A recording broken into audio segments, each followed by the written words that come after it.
Hello, everyone, and welcome to the Don't Risk It podcast presented by VFIS Client Risk Solutions.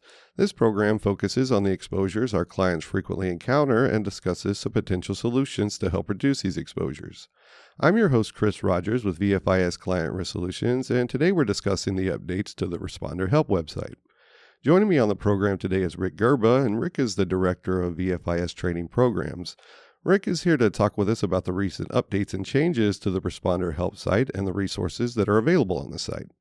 Rick, I want to thank you for joining me today, and I really appreciate your time. Glad to be here, Chris. Good to see you again. Well, thank you, sir. And can you also, can you remind our listeners, we've had a program before that talked about Responder Help, but there's been some updates to it, but can you give them an overview, how that came about and just how it was put together? Sure.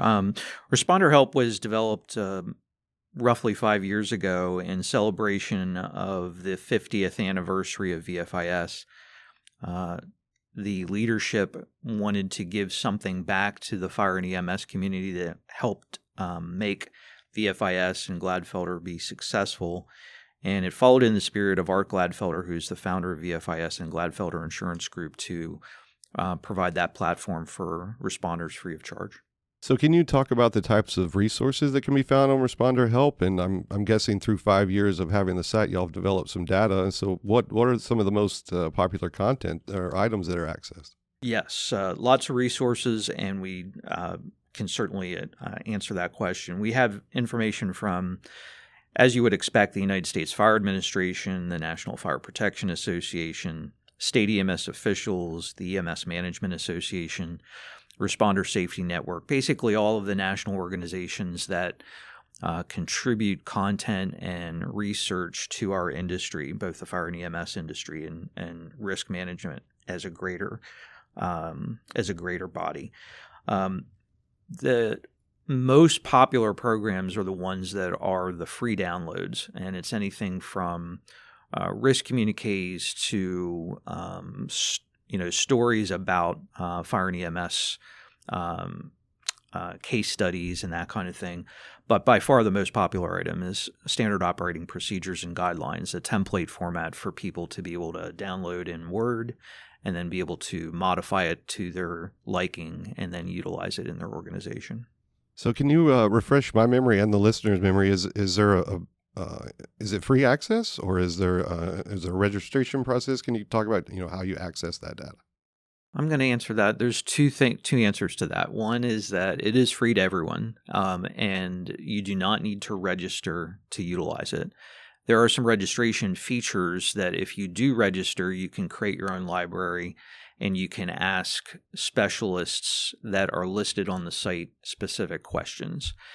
That's the benefit of registration. Otherwise, the information on the site is free of charge. So some of those EFO white papers that are on the site, they're obviously quite a few years old. Do they still have relevance in today's fire and EMS environment? You're absolutely right. And we get a lot of comments about that where people will look at the material and they say that it's 30 years old. But if you spend the time to read the material from 30 and 40 years ago, it is amazing to me, at least, to find that so much of the information that we dealt with in that time frame is still applicable in today's time frame as well. And today's fire chief officers can learn a lot from what our predecessors have gone through, and we encourage people to do that.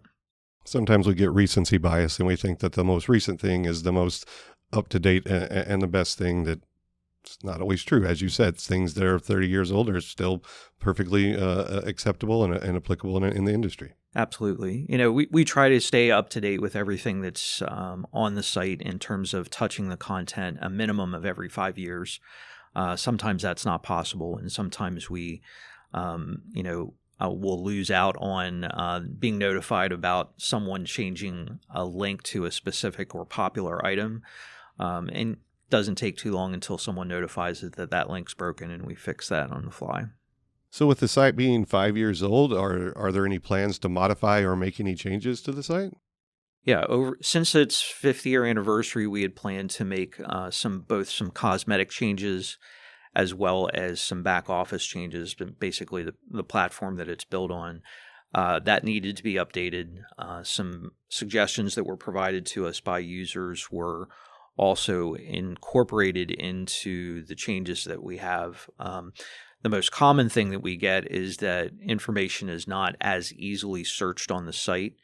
And we plan to use artificial intelligence to some extent to help the search feature only. So artificial intelligence to help the search feature, which will help produce more resources and a better search function.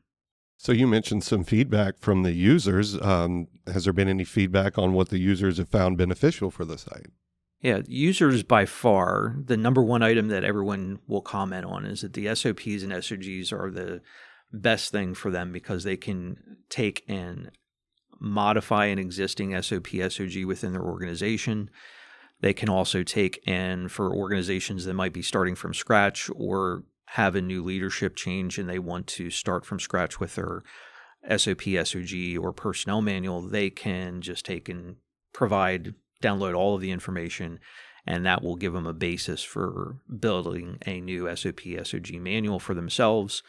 And the personnel manual is designed the same way. It's a Word document that they can change and delete content. But at the end of the day, it takes 10 to 15 minutes to make some changes, and they can be up and running in pretty much real time. Right. And there's a lot of things that no sense in reinventing the wheel when there's a lot of common concepts and procedures that are in place across the industry and save some keyboard time that I'm sure some people perfectly enjoy to copy and paste versus typing that entire 4-page or 5-page document out. Absolutely. The one thing I forgot to mention is that the Don't Risk It podcast is highly profiled on the landing page of responderhelp.com. Because the information that's on the podcast, as we're talking right now, is very relevant to fire and EMS individuals that are across the country and in Canada. So we'd encourage you to take a look at responderhelp.com for purposes of being able to provide you with the latest and greatest information. I appreciate that plug. The check is in the mail, and so we thank you for that plug on the podcast. But Rick, it's always a pleasure to talk with you. Thank you for joining us again and sharing some information about this great site. Absolutely. Have a good day, Chris. Thank you, sir. And I want to thank you for listening to the program and for your interest in VFIS safety resources. I want to thank our guest, Rick Gurba, once again for his time and information. Please consider subscribing to our program to stay up to date on new content releases. Also, if you like what you've heard, please consider leaving a review below. For more information about the many resources available from VFIS, please visit VFIS.com. And to submit ideas for future discussions, please reach out by email at VFISriskcontrol@VFIS.com. Thanks, everyone, and have a great day.